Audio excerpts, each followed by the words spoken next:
Elias Thorne had never known a single night without REM sleep. Not once. Doctors called it impossible. Mystics called it a curse. Every time his eyes closed, his mind plunged straight into vivid technicolor dreams, realer than waking life. But the true torment came the moment he opened his eyes. For exactly 60 seconds, Elias existed in perfect limbo. No name, no past, no sense of self, just a blank slate of a man, sitting up in bed with the wide, trusting eyes of a newborn. That was when the sirens haunted him. They were not the mythical creatures of the sea. They were worse, whispers made flesh, a cult of shadow shapers who served an older horror. Their voices slid into the unprotected mind like silver hooks, rewriting memories, planting commands that bloomed later like poison flowers. For 23 years, Elias had survived them only because of Selene, his wife, his white witch. The moment his lashes fluttered, she was there, kneeling beside the bed, hands glowing soft pearl white, her voice the only anchor in the void. Elias Thorne, she would whisper, every morning without fail. You are my husband. You are safe. You are loved. Come back to me. 60 seconds later, his shoulders would relax, recognition flooding his face, and he would pull her into his arms, laughing at the same old ritual. Still here, witch, he would murmur against her hair. Still yours.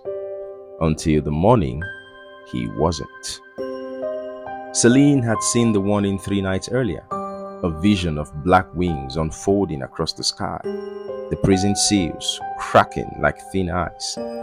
She had spent every waking hour reinforcing the words around her little stone cottage on the edge of the whispering woods. She had brewed the protective teas, sung the binding cantrips, even bled into the threshold sigils. But visions are cruel. They show the wound, never the blade that makes it. On the fatal morning, she was only 2 minutes late. A single phone call from an old coven sister had pulled her outside at dawn. The veil is thinning faster than we thought. Something's already moving under the old cathedral ruins. Selene had run back, hat hammering, but the front door was already open. Inside, the bedroom smelled wrong, ozone and wet stone and something ancient that had never seen sunlight. Elias sat upright in bed, eyes open but empty, staring at nothing.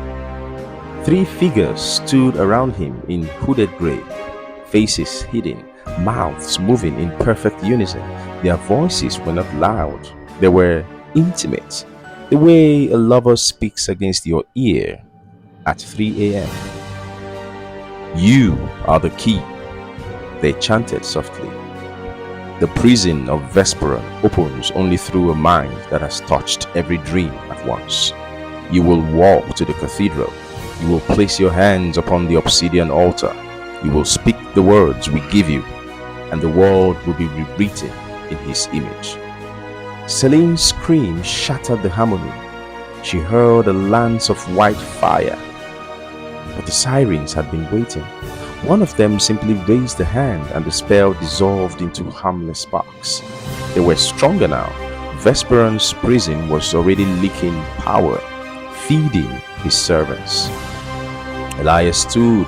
The blankness on his face had already begun to fill with something that was not him, a cold, purposeful smile. Selene? He asked, but the voice was layered, as if 2 people spoke at once. Why do you look so frightened, my love? She lunged, grabbing his face with both glowing hands, pouring every ounce of will into the counterspell she had prepared for 23 years. Elias Thorne, you are my husband. You are safe. You are... He caught her wrists gently. Too gently. The old words don't work anymore, witch. He is already waking, and he remembers you. He remembers how you helped seal him away the first time. Selene's blood turned to ice. The legend had always spoken of a traitor among the first cycle of white witches.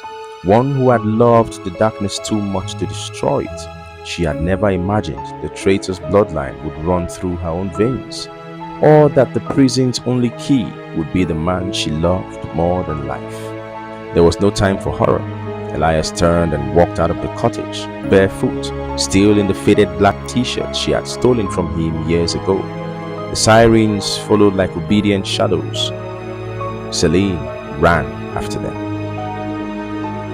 The old cathedral ruins stood 10 miles away, swallowed by forest. She drove like the devil was already behind her, because he was. By the time she skidded to a stop in the overgrown courtyard, dawn had bled into a sickly green twilight. The air tasted of rust and forgotten prayers. Elias stood at the center of the cracked nave, palms pressed to a black altar that had not been there yesterday. The stone drank the light around it. The three sirens knelt in a triangle, still chanting the unlocking words in a language that hurt to hear. Selene stepped into the cycle of power without hesitation.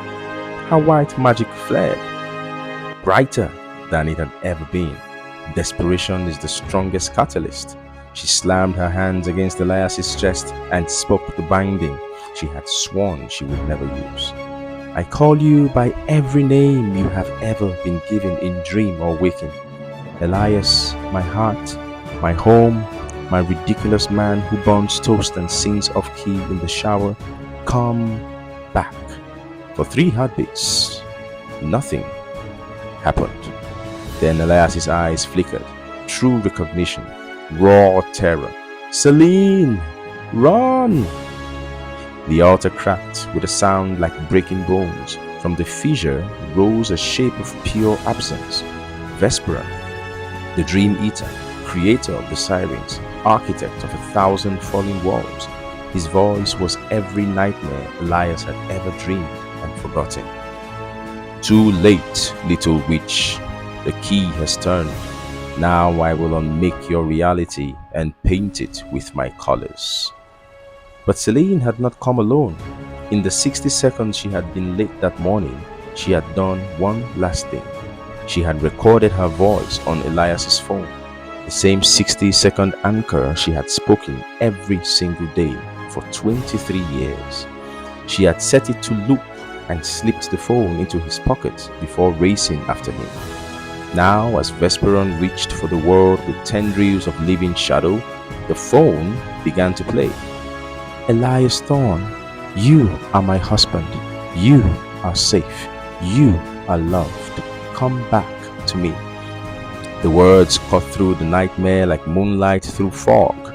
Elias's body convulsed. The programming and the love fought inside him, tearing at the seams of his soul. Selene poured her own magic into the loop, amplifying it until her voice echoed off every broken stone. Vesperon roared, an ancient, cheated sound. The sirens shrieked and dissolved into smoke. The obsidian altar shattered. Elias fell to his knees. For one terrible moment, Selene thought she had lost him. Then he looked up, eyes clear, exhausted and utterly his own again. Still here, witch, he rasped. The old joke cracked and bleeding but alive. Still yours. The sky above the ruins bled back to ordinary blue. The prison seals reformed. Not perfectly, not forever, but enough. Vesperon's scream faded into a distant echo, locked away once more. Selene collapsed beside her husband, both of them shaking. She pressed her forehead to his. Next time, she whispered, I'm setting an alarm. Elias laughed. Weak, broken, perfect. Next time, he said, I'm not sleeping at all. But they both knew he would sleep again, and she would be there, 60 seconds early, every single morning for the rest of their lives.